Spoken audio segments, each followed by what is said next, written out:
That's funny. That's right. Alrighty. I don't know that we updated it from last week, but that was a slight omission. So we will take care of that this week. So if you see something on there that should be off, we'll just go through it again, and eventually we'll get a system in place. We'll be in good shape. So anybody need to add anything or anything in particular on anybody's mind? Yes, ma'am. Talking to Brianna's family again. Okay. She's doing good physically, but they said her mental is pretty slow. Yeah. So just pray that, you know, they Yeah. will come back. Okay. And Aiden Richardson, his MRI came back clear. Okay. So they're just going to treat him migraines. So Aiden Richardson's MRI came back clear. The poor kid has migraines. So. I think you take Mary Kimbrough. Mary Kimbrough, we can take her off. That's Okay. the next door neighbor. She's doing good now. Okay. 6 or 8 names down. Kim Huckabee, we talked to her, the surgery went fine today. Okay. Thank you for checking on her. Alrighty. Anybody else? Oh, you know you're over here separated. I got to get you down here. You can take Micah off right now. He's not having any of the issues, but he's having. And so he will go back to the doctors, and they'll determine how much blood work he needs and how often. So Micah Okay. will be taken off. Michaela, you can go ahead and take her off. She is in rehab right now. She's doing a 2 times a month for one kind of learning thing, and then 4 times a month for another thing. So Okay. she's doing real well with those, but it's kind of hard on her eyes because it's not that her vision is bad, it's the vision that her brain looks through is what's bad. So she has to wear funny little glasses and everything to retrain her eyes where to look for certain Weird. things. So it's kind of, Very it's hard for her, strange. gives her a real bad headache. If y'all will remember, Josh, don't put this on the list, he's having a SWAT thing in just a few minutes. So anytime he goes on one, he asks us to pray, so. Okay. And then an unspoken for Josh besides that. Okay. But that doesn't have to be added. Okay. All right. Anybody else? My buddy Jason Miller down toward the bottom. We'll keep him on there another week or two. He's home, as far as I know, and doing okay, but a lot of rehab, face deconstructed basically, and broken most bones in his face, or I guess most. So I think they've got all of that. I know his mouth is wired shut, and will be for quite some time. So we'll keep him on there another couple of weeks, and I'm going to hopefully be by his house this week and check on him. But I'll give you an update when I know more. But I know he came out of surgery, and I know it was as successful as it can be, and now it's just rehab and infections, I think, are the 2 major issues right now. Anybody else? Yes, sir. You see, I asked special prayer request for William Miller. Mm-hmm. They're still going through some issues, but much better. Okay. And one thing that I want to report that Tuesday was his 1 year of salvation. I wished him happy spiritual birthday. And I found out something this week that one of the so-called non-believers at the works of our shop Monday was going to ask somebody to say the blessing at lunch. And Adam said, yeah, when you're talking to Jesus, see if you run into Santa Claus, tell him I said hello. Oh, wow. Will said, I can't explain Santa Claus, but the blessing that he comes once a year. He said, but the blessings that I receive every day, I can't explain all of them without Jesus Christ. Oh, man, that's good. Wish I'd have been there, though. I wish I would have been there too. Oh, my goodness. Yeah. Well, yeah, that's good. I'm glad he, Yeah. He's got some personal issues at home, but they're Yeah. working through them with his church and his pastor, and things are going better. Good. So thanks for the prayers. Good. All right. Anybody else? Mm-hmm. If y'all would pray for Gregory, our son, going to Kenya in July on a mission trip. Mm-hmm. And, just because of the divorce and paperwork, Yeah. he couldn't find his passport, and so I had to reapply, and I had to go up to the courthouse and get new birth certificates and give it to him, and so he did get it in there that he's, we're having paper for it to be expedited, it needs to be happening. Yeah. So, Okay. he really is excited to be, and something he's, Yeah. he Good. It's logistical issues. yes, exactly. All right. Anybody else? Add or take away? I had a fellow pastor in our area reach out to me this week and call and just say, hey, pray for your church, pray for you, you're new to the area, new to the church, new to pastoring, and he called me up and very gracious, took me out to lunch and just chit-chatted, and very kind of him. So there's a lot of churches in the area that are very, they're very mission-oriented and want to kind of unite. I grew up in churches that were, of course, we were independent fundamental, and we kind of tended to isolate ourselves. So when another church reaches out and says, hey, we'd like to get to know you guys better, if there's something we can do, please let us know. To me, it's bad, but it's almost strange to me. I'm almost suspicious. Like, what do you want? What do you want from my people? We ain't got no money, not for you, But it was a genuine, just, hey, hope you're doing good over there, and if we can help you, please let us know. The fundamentalist group thought they were the only ones that were right. Oh, we were. Yeah, we were. Everybody's going to hell with us. Revival time, they all would say to Yeah. church. Well, independence, but not the old Southern. You liberals, man, we couldn't have anything to do with you guys.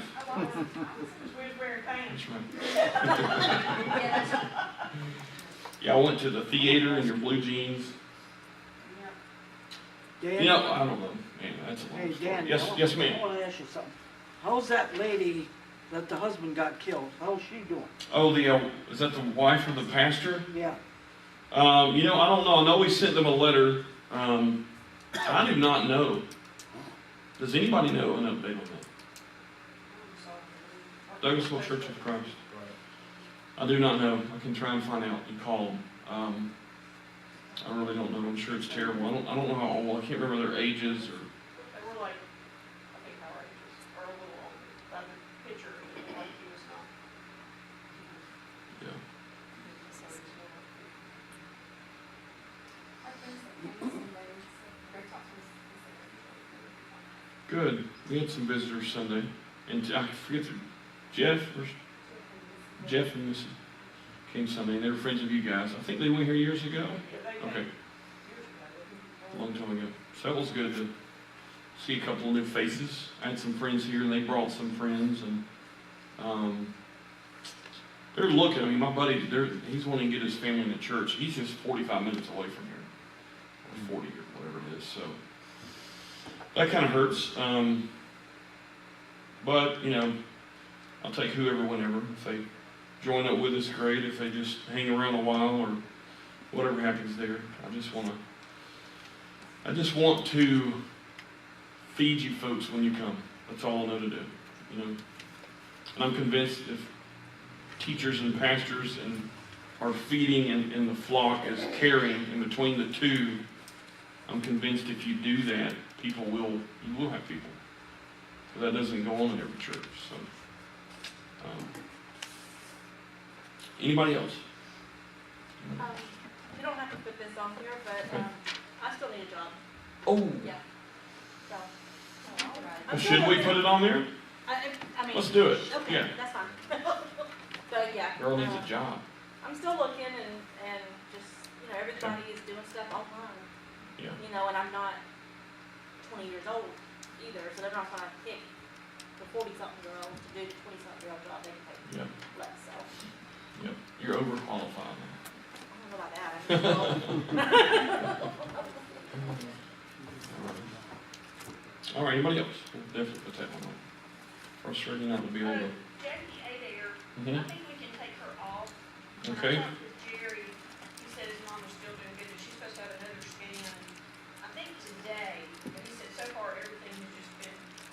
really, really good.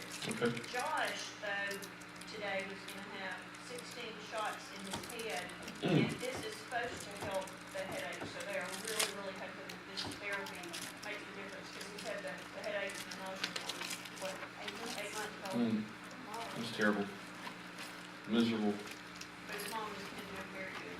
And initially, I don't think they were expecting that, but it's really turned around. So we can take Jackie Adair off. Yeah, go ahead. Unless you hear something different. Okay. Anybody else? Missing anything? Is that it? All right, let's pray.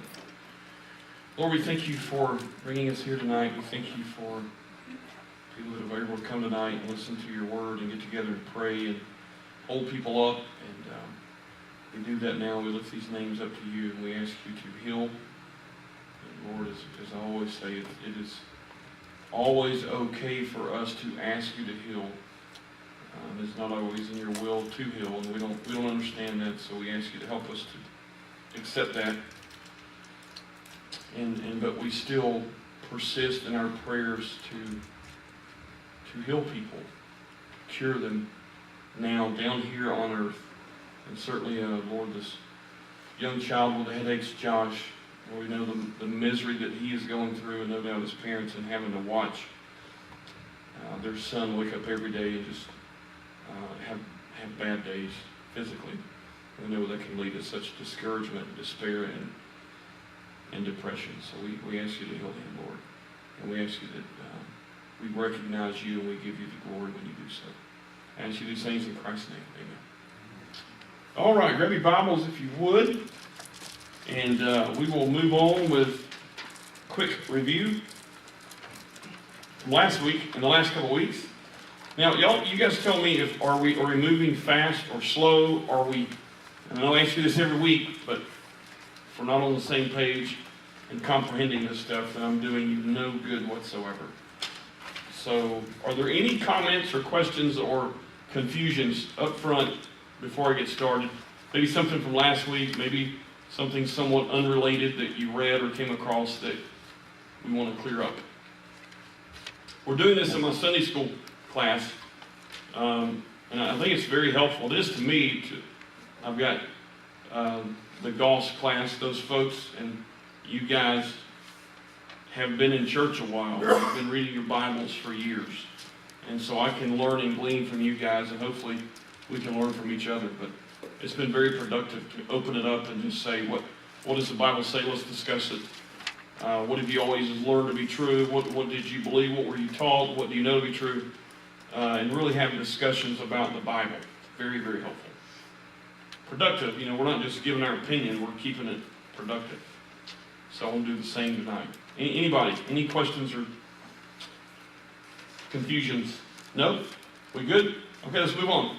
So let's review the moral argument, and then we're going to play a video in just a second. And then we're going to look at, I suppose, the number one objection to this argument. So you can make any claim you want, but I promise you, somebody with a brain that's thinking about this stuff, an atheist or whoever, they're going to have an answer to what you're saying, Santa Claus and Jesus. They're going to have an answer. So if we're aware of what their answer is probably going to be, and we can look for the holes in it, we can keep the dialogue going. And again, this isn't to beat them up or to win an argument, but it is to show the relevance of our argument and how good I believe that it is. Review the moral argument number one. I don't have notes tonight. My computer, the battery's shot. It's 5 years old, so the battery, if you don't keep it plugged in, it's just no good. So I brought my computer and my mouse and did not bring my cord, which is a first. I left it at home, got here and opened it up, and it lasted about 10 minutes and it killed off. So I've got my handwritten notes, old school again. This never shuts off. Doesn't need a battery. Once you have it, you have it. And I like it. So, but I do wish I had notes for you guys. I do not. I apologize. So here we go. Number one, if objective moral values exist, then God exists. This is a moral argument. It's three little parts. Okay. Number two, objective moral values or absolutes. That's what that is. Objective moral values do exist. Therefore, God exists. And again, we're not saying that an atheist cannot be moral. That's not the argument. That's often the answer back when you quote this at lunch when somebody puts Santa Claus and Jesus side by side. So you throw this argument out there. You know, what argument do you have for Santa Claus?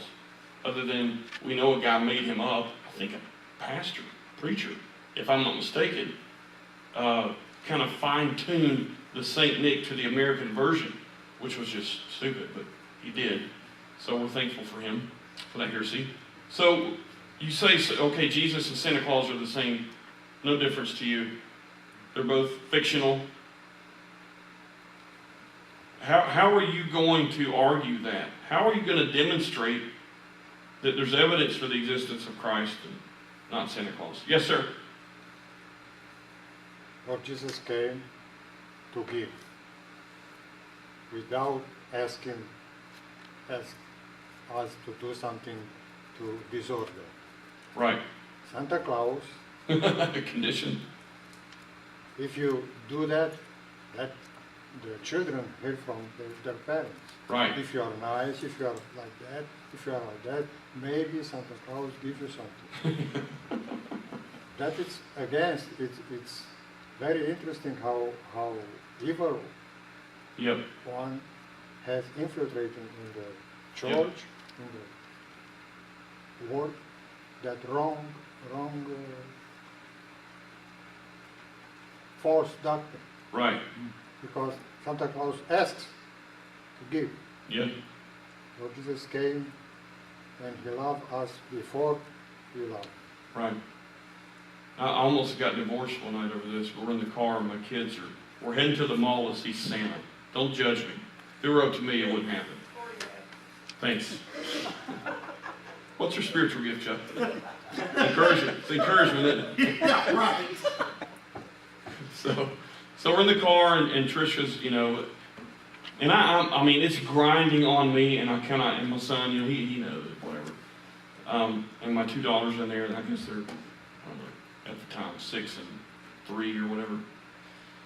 And, you know, she's blah, blah, blah, this is this and this and that, and she got done with this spill and I said, guys, do y'all notice something about Santa Claus? His love is conditional. And boy, it was. I didn't say he did. You know, I didn't tell him the whole truth. I got cooked. And I said, look, guys, I'm telling you the truth. Santa Claus's love is completely conditional. You only get something from him if you're good. And we've kind of made a religion out of that. And I mean, there are kids, they learn about all these things and they learn about Jesus, and there's no distinction to them. They're all kind of things they can't see. They're kind of vague, and their parents taught them. You know, I don't know. It is confusing to kids. So, objective moral values exist. If they do, then God exists. Objective moral values do exist, therefore God exists. Okay? In other words, we have absolutes. And the reason we have absolutes is because we have an absolute kind of a God. That's the argument. And we'll move. What you said last week about there's justice and the laws of both. Right. There's the law, so the Right. laws of the law give it. But see, like, here's something about, there's people who don't even believe there's a Jesus, and you can't even go to the fact that people can't even see it from us because they don't believe it exists. No, that's what we're going to start with. Kara was saying that people don't even believe in the existence of Christ yet. So when you're dealing with an atheist, you're going, I go backwards in a sense. Some people start with Christ and go this way. I will start with theism and go toward Christ from theism. I think that's the most logical way, is to persuade and convince. You know, the Spirit does it ultimately, but give them evidence to show that you can at least prove theism. There is a higher order. There is a law. There's a lawgiver. There is justice because you want it when something is wrong, done wrong to you. So I agree. I mean, start with theism and then go back to, we have a God. Not only do we have a God, it's the God of the Bible. Why do we know? Because the Bible is reliable. Why do we know the Bible is reliable? Here's the evidence for it. Christ is the center point focus of the Bible. The Bible's reliable, therefore the story of Jesus in the Bible must have some credibility. Maybe I should check it out. That's my thinking on this, and a lot of people's, not just mine.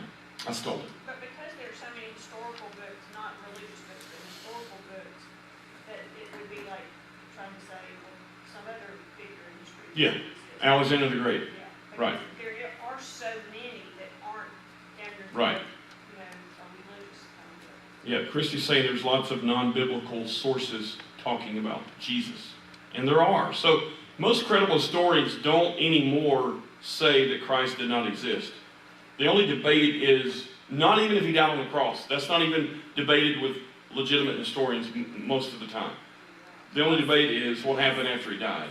Do I know? Unless he really who he says he was. Yeah, yeah. And when you read his writings, and I've listened to interviews with historians who weren't Christians, and they would say things like, well, you know, obviously as a non-believer, I don't think that Christ rose from the dead, but he was a fantastic teacher, and his writings are very credible, and he sounds like a very genuine, caring, and intelligent man. Well, look, folks, if he thinks he was God and accepted worship, he's nuts. Yeah. Right, or he's God. So it's funny to me to hear them say, you know, yeah, I like to read his writings, and they're so genuine, and they're, you know, because you got Gandhi and those guys who had writings, and some of them were very good, but even Gandhi's were based in large part on the Gospels. Matter of fact, he even said, I would be a Christian if it weren't for Christians. So he loved the Gospels. And what he preached was the same thing, which was just care for your fellow man. Well, what does the Bible say? Number one, love God. Number two, love man. So anyway, so therefore God exists. We have objective moral values. The proof that God exists in this argument is we have absolutes. And then the argument comes back, no, we don't have absolutes. And we'll play a video in just a second. But let me read the verses where we get this from. Romans 2:14. I read them every week. I'll read them again just for familiarity's sake. For when Gentiles, that's people that don't have the Bible, who do not have the law, by nature do the things in the law, these, although not having a law, are a law to themselves, who show the work of the law written in their hearts, their conscience, also bearing witness, and between themselves, their thoughts accusing or else excusing one another. So what does Romans 2:14 say? People that have never seen a Bible are doing biblical things by nature. Not loving God and acting holy. There's some sort of governor on them morally. Okay, like a governor on, I had a go-kart my dad bought me and my brother back in the day. And you know, you ever have one, some kind of little, and you press the pedal down, and I could tell at 10 years old, like this engine has got more in it. I know it does. Because the RPMs, I could go higher without blowing this thing. So one of my dad, I was like, well, why can't this thing go faster? You know, guys, always faster, more. And he said, there's a governor on it. And I said, well, why is there a governor on it? So you don't kill yourself. And then I said, well, who sets the governor? I mean, you can, if you're thinking practically enough, and I know apologetics gets kind of heady, but it really is. It's that the guys that write it are too smart for their own good, and they have a hard time putting it on our level. But when you chew it up enough and read it enough, you can put it on such a practical level. You could go to a kid on a go-kart and look down and say, you see that governor? It's there to protect you. Do you know that we're governed morally by an innate law in Romans 2:14 that everybody has, and if they didn't, it would be absolute chaos. I mean, gender-neutral bathrooms would be the last of our concerns, as bad as it is. It would be so much worse everywhere. If you don't have a governor on your humanity, you know what you are? You're a psychopath. Because they don't have one. Yeah, we'd have killed each other off by now. So, and that's another good point. Why have we existed up to this point? Forget why do we exist in the first place. That's one of the first arguments we went over, origin. But now that we do, how have we continued to do really well and multiply and cover the planet if there's no governor? You know, does that make sense? Yeah. Okay, While yes, sir. while we were through all this study, I kind of remembered some of the things that a former pastor of mine used to teach. But for that one reason, why haven't we killed each other off? Because Yep. I've always said the creation has always had a knowledge of a creator. He may not accept it, Right. but there is always that.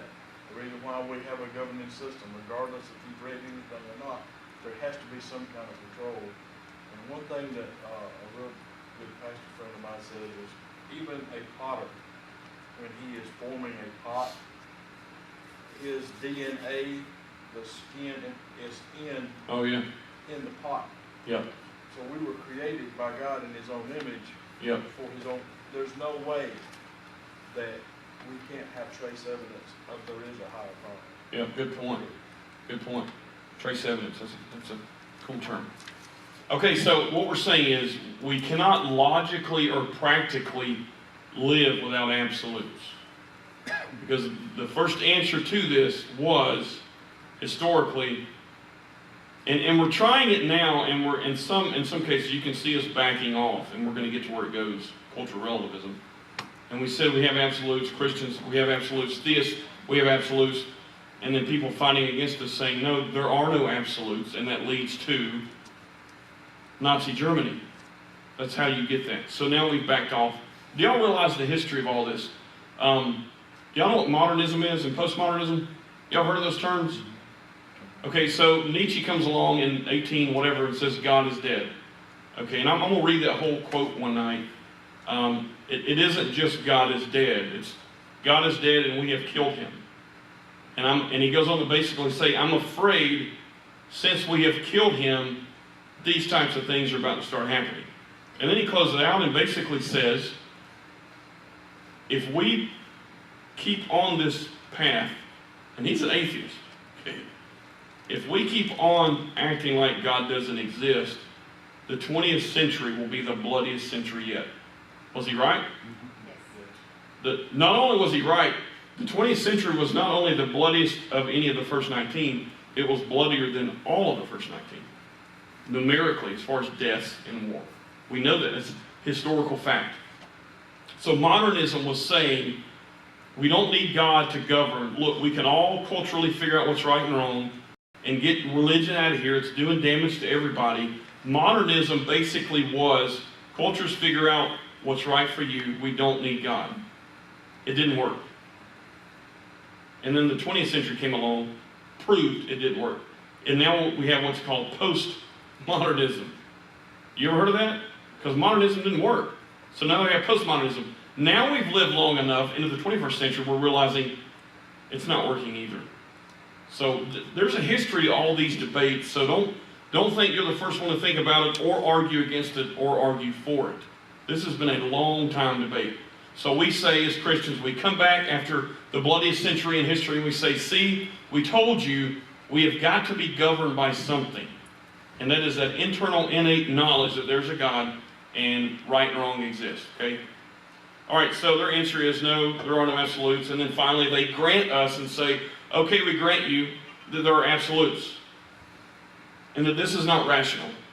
There are objective moral values, but they change with each culture. Now, if we can, let's play the William Lane Craig video. This is I'm persuaded that although people give lip service to relativism, in fact, nobody can live that way. It is impossible to live with other persons regarding them as pure means to an end and not thinking that there are objectively right and wrong ways that you would want to treat them and that you would want them to treat you.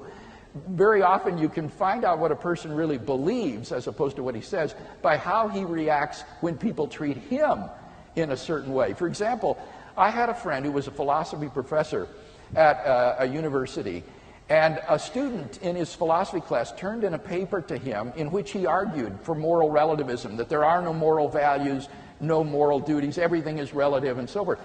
And my friend put an F on the paper and sent it back to the student, even though it was a good piece of work. And the student came into his office angry and said, how can you give me this F? This was a good piece of research. How can you do that? And the professor looked at it and he said, it was handed in a blue folder. And I don't like blue folders. The grade is an F. And the student said, but that's not fair. You can't do that. And the professor said, it's not what? Isn't this the paper that argued that there is no such thing as fairness and moral rightness and wrongness? And all of a sudden the student got the point. And at that point the professor changed the grade to an A and turned it back into the student. I think the student learned more through that experience than he did through writing the paper. See, it's how we react when others treat us in ways that we think are wrong that our real moral sensitivities come out. So I would try to talk with a person who claims that there is no objective moral values, no moral duties, just about his life, about how he lives his life, how he reacts if, say, the church were to institute the Inquisition in this country and begin to execute people, if he thinks that wouldn't be a wrong thing to do. And I find that with 98% of people who are sincere and not just wanting to argue, 98% of people can be very quickly brought to the point that they do see that there are really objective moral values and duties. And then that really faces them with a crisis, because they've got to decide if these really are objective, where do they come from? What's the foundation for them? And I think this really does provide powerful reason to believe in a transcendent good that is the source of these values and duties. Did y'all understand what he did there? I mean, you can't live that way. You cannot live that way. So they grant us that. And they say, okay, we agree. We can't realistically tell you there is no, that we don't have absolute right and wrong. Because again, you punch them in the face when they tell you that. What do? They're looking for a cop.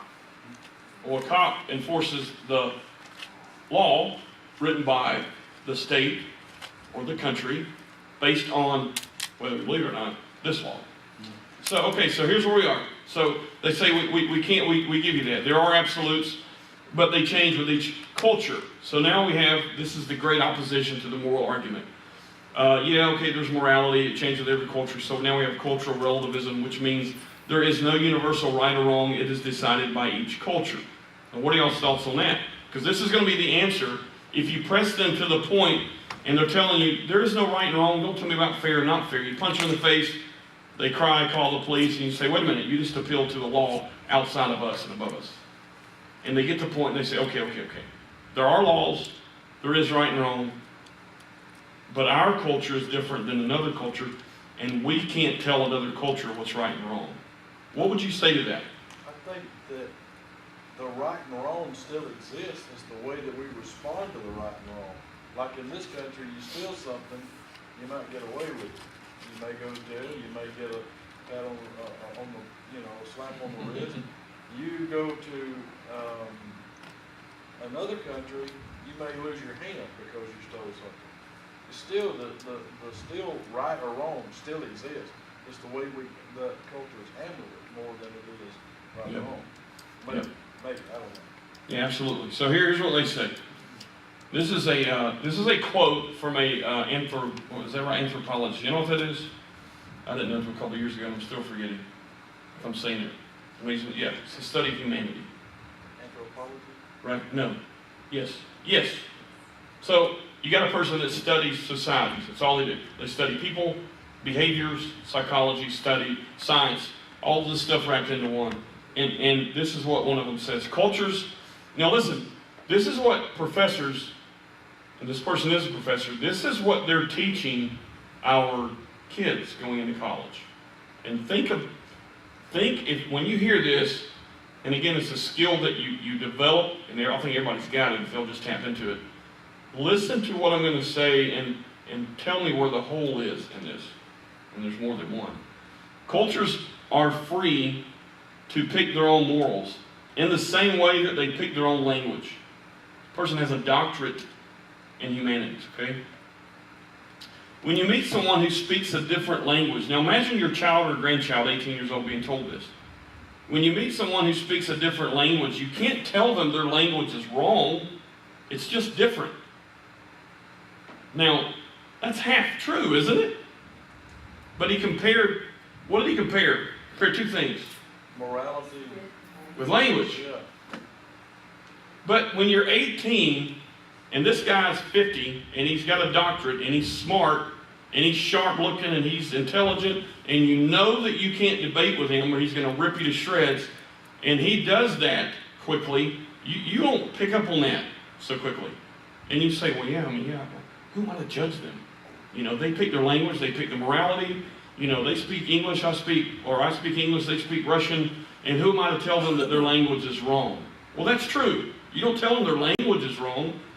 But he just compared two very different things, morality and language. Language is amoral, like an animal. It has no morality whatsoever. And you see what he's done here? Very cleverly. We're free to pick our own morals, each culture, in the same way we pick our own language. When you meet someone who speaks a different language, you can't tell them their language is wrong. That's true. Just different. That's true. Part of it. But is this true? Okay, so we've argued that morality exists because God exists. And morality's everywhere. And they say, yeah, okay, morality's everywhere. But it didn't come from God, it came from each culture. You see what they've done? They're constantly going to separate the God, or an idea about God, and people. They're constantly going to do this. We don't need God to tell us what to do. Each culture defines its own morality like they define their own language. So it gets really, really tricky. So is this true? Is there any evidence? So picture yourself in a debate with somebody right now at the lunch table. And they've given you, okay, fine, there's right and wrong. We all know that. But our right and wrong is different than the right and wrong in Russia.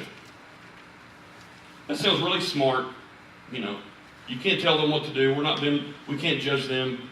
If it's wrong to get pregnant out of wedlock in Christianity, but in Russia everybody's doing this and that. And you say their culture's just different. They accept it. What are you going to go to?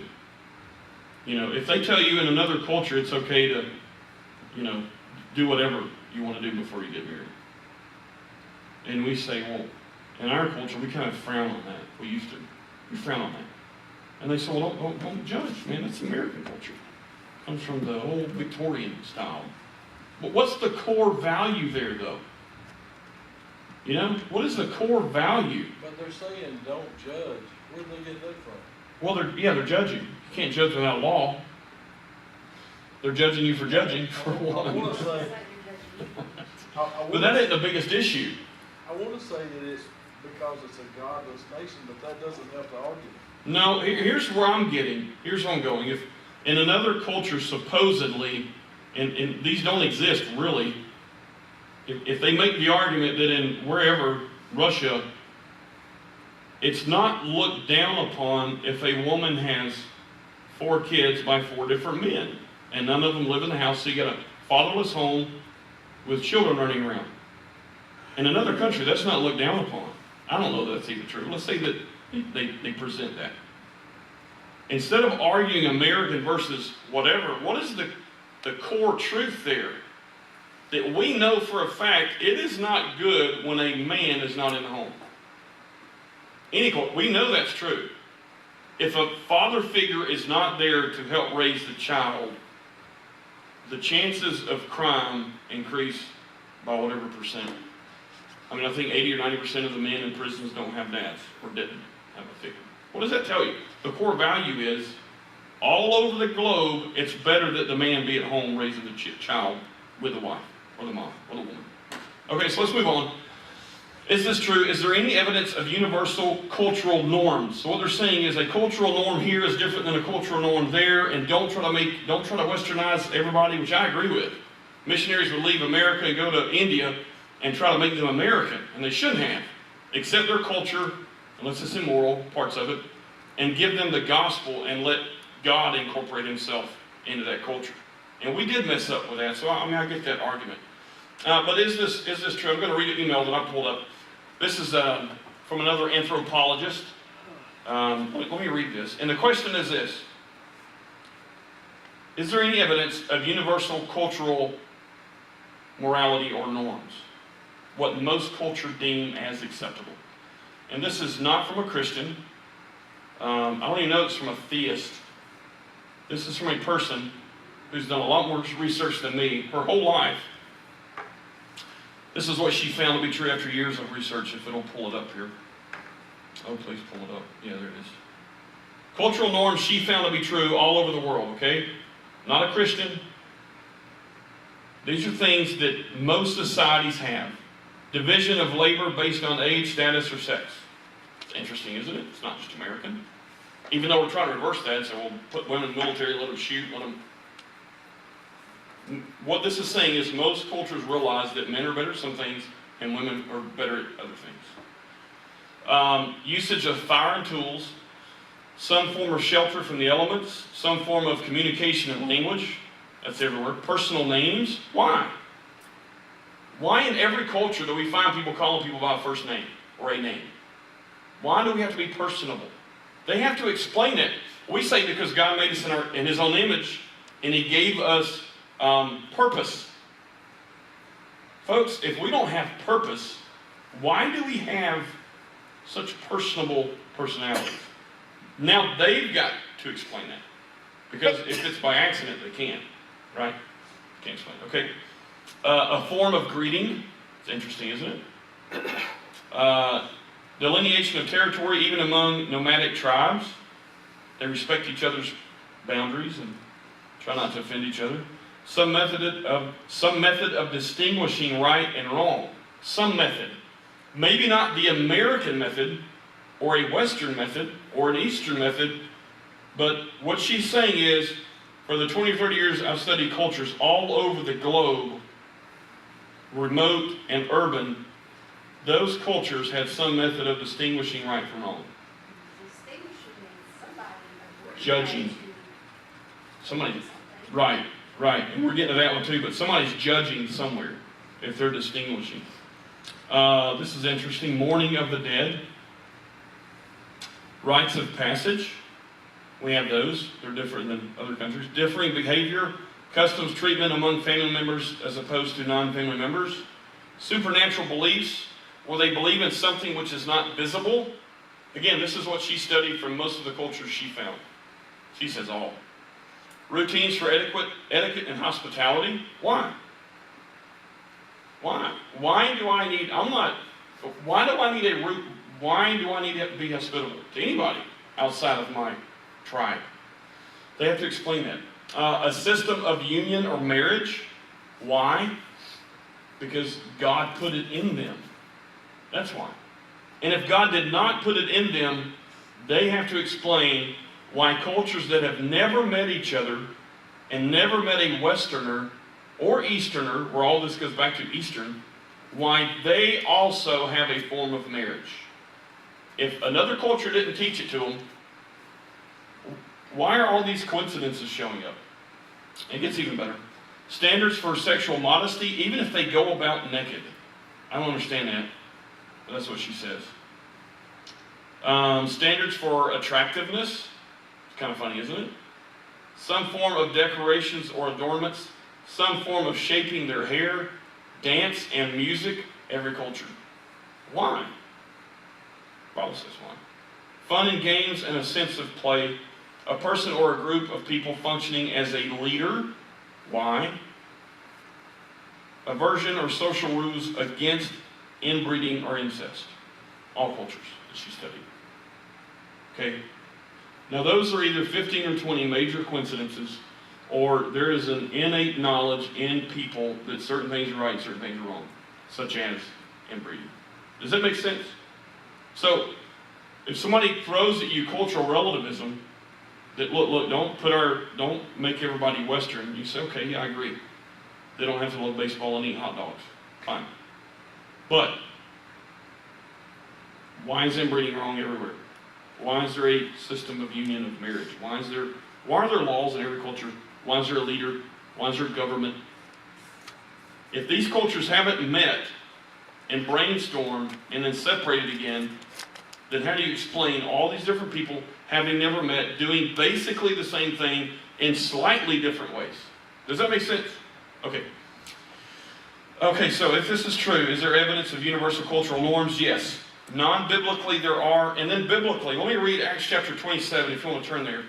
I read this years ago studying apologetics. And again, when you start studying apologetics, you'll see it in the Bible, and it gets really cool to see examples of it. Acts 27:42. This is when Paul is shipwrecked. Y'all remember this? Paul gets shipwrecked, okay? And tell me if you've ever noticed this, because I read it tens of times. I never paid attention to this. So he's been shipwrecked in Malta.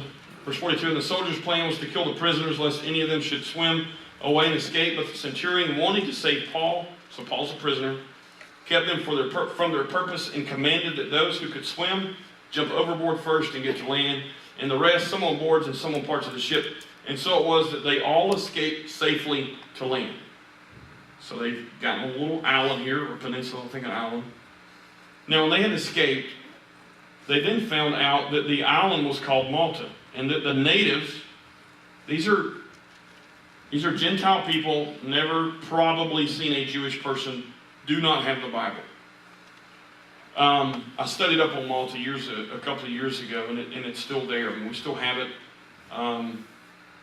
It's a very interesting place. I think there's still people living on it. So at this time, very barbaric.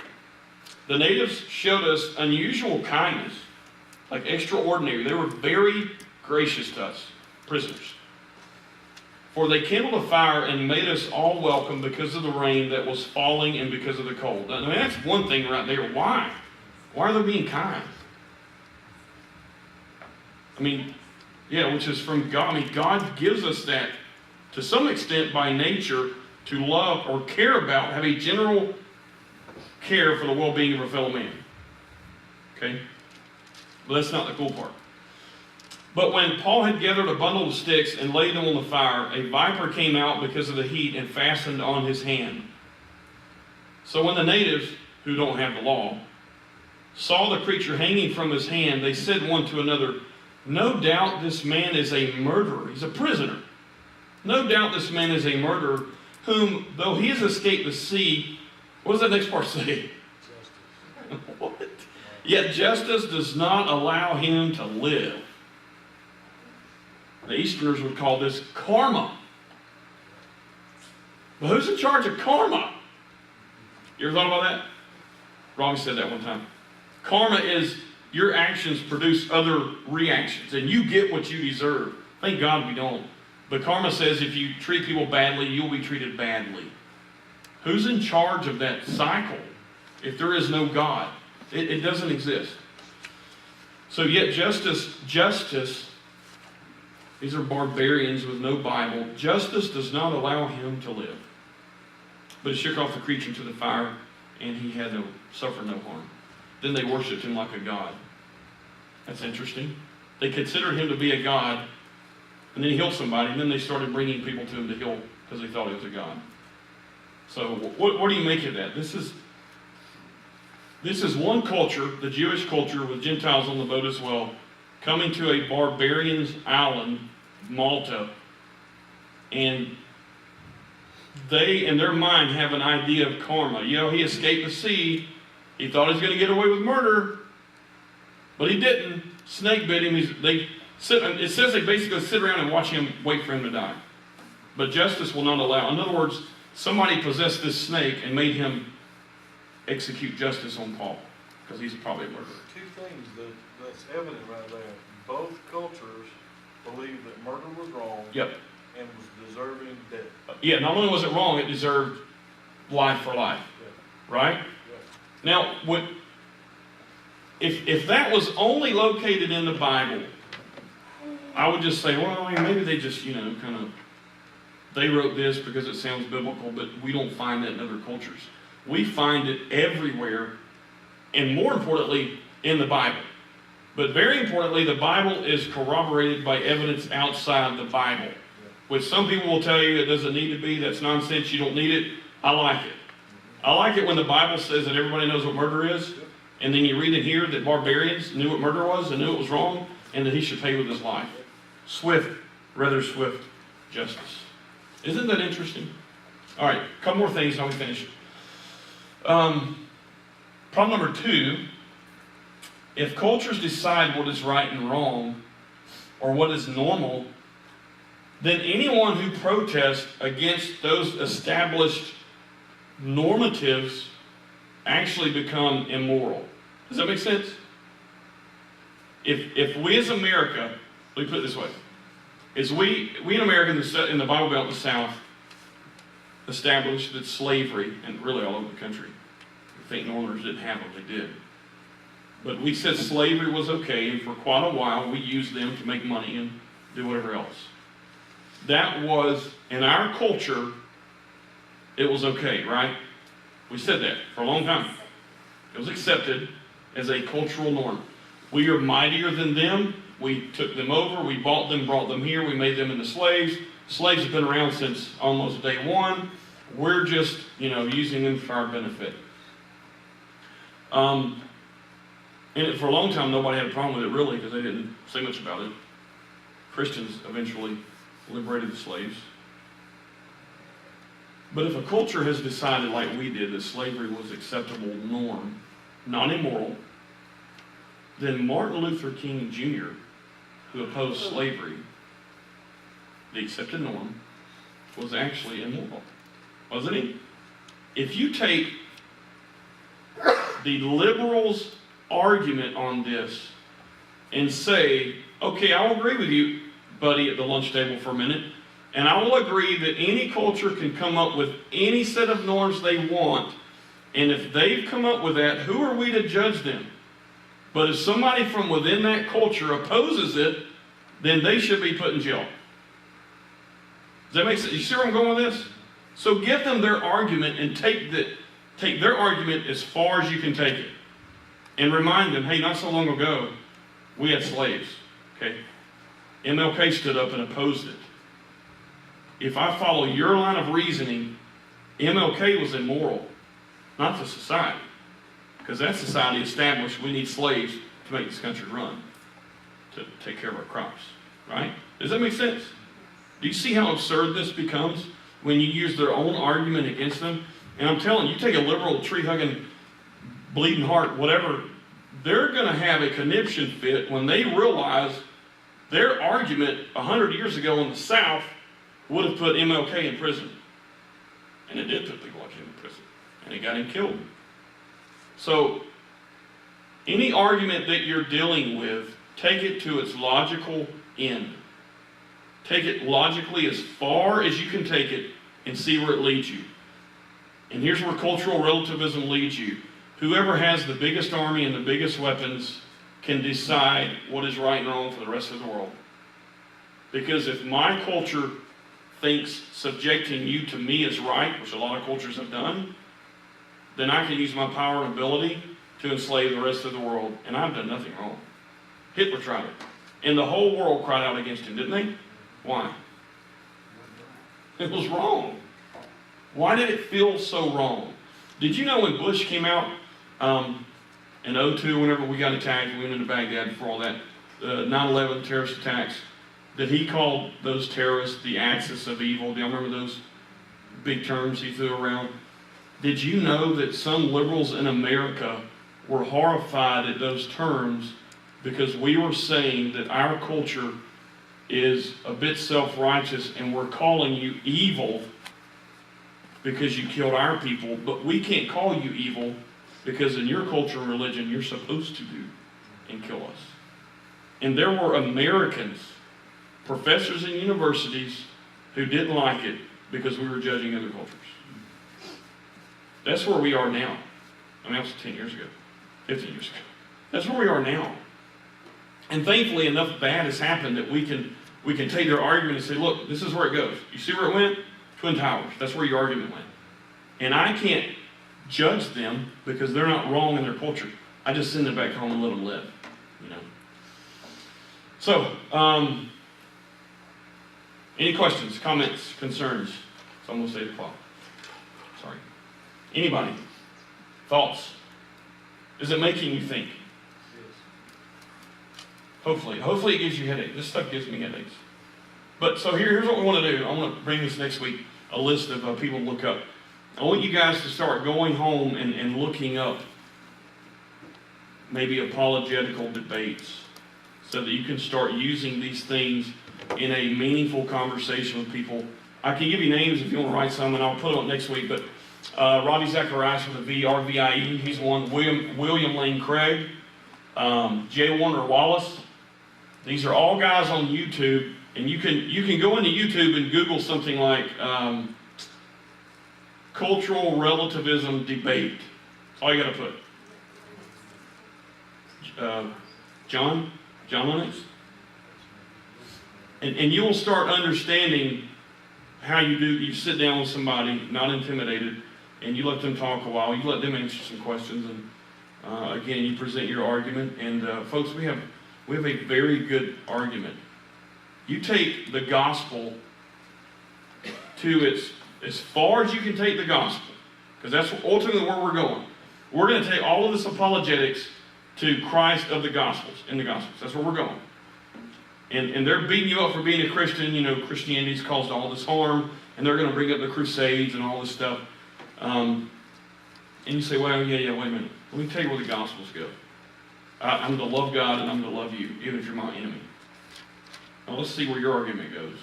Cultural relativism. Might makes right. If you can dominate, do it. If you can take somebody's stuff, do it. So we have a very good destination. There's no hole in our argument. They can't look at us and say, well, if you live out in the Gospels, you're going to westernize society. No, we're not. Never told me to. It never even told me to have a democracy. It never promised me freedom of religion or freedom of speech. And I don't need a church, a steeple, a priest, or a pope to practice my religion. I don't need anything. Communion with God. There's no flaws in argument.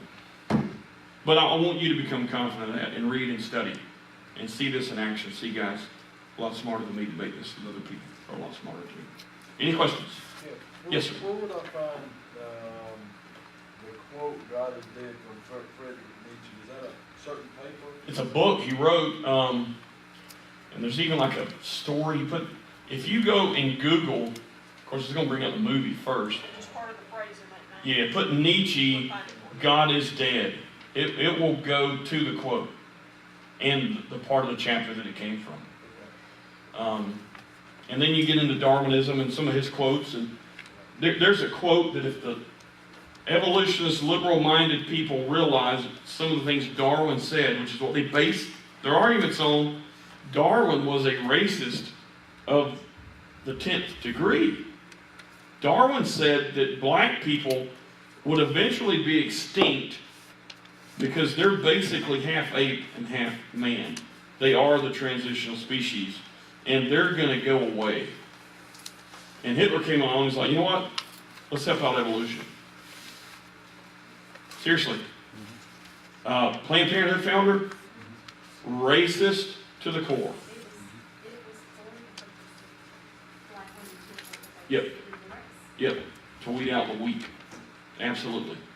And now liberal-minded people who hate Christianity throw Planned Parenthood in your face, and they don't even know what their founder believed, which was that the black race was subject to us and less than us.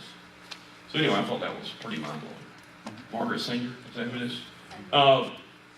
Hero of Hillary Clinton, right? Just thought I'd put that out here. All right, let's pray. Lord, I thank you for these folks. I thank you for their desire to be here. Pray that you would continue to kindle the fire to read your word and to, Lord, to show us the nuggets that are in your word so that we can continue to be excited about studying. I pray that you keep us safe. In Christ's name, amen.